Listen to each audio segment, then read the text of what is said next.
Slenderman. After waking up with a jolt, the girl laid in bed a few seconds longer, reaching over to switch on her bedside lamp.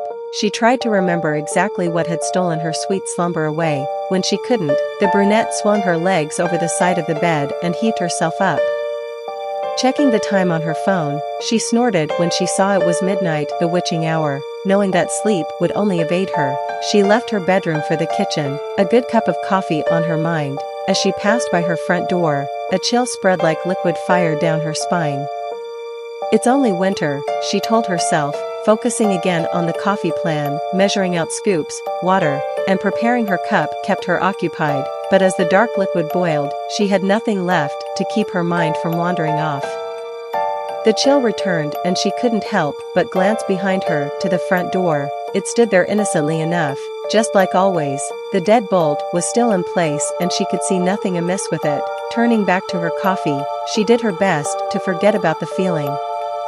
With her cup in hand, she started back towards her bedroom. As she walked by the front door, she decided that a quick glance out of the peephole would help calm her restless mind.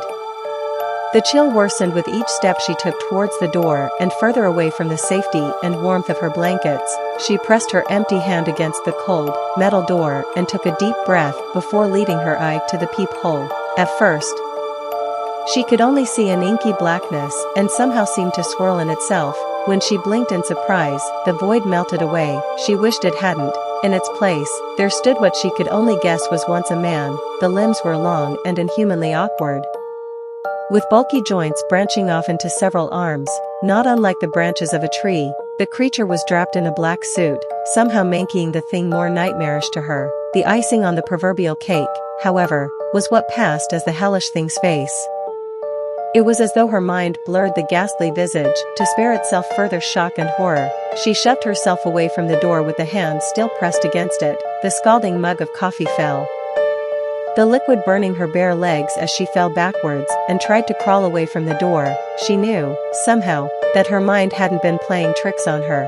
As she walked away from the door, she watched as tendrils as black as the void she first saw snake around through the cracks. The girl was trapped between the instinct to flee and the gut feeling to not turn her back on the door. When the door jolted, the urge to flee overcame her and she slipped in the burning liquid as she tried to make it back to her room.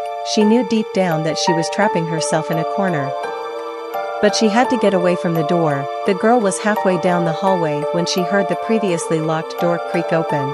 She screamed and slipped into a wall, cracking her chin on it and stunning her. After that, there was only blackness.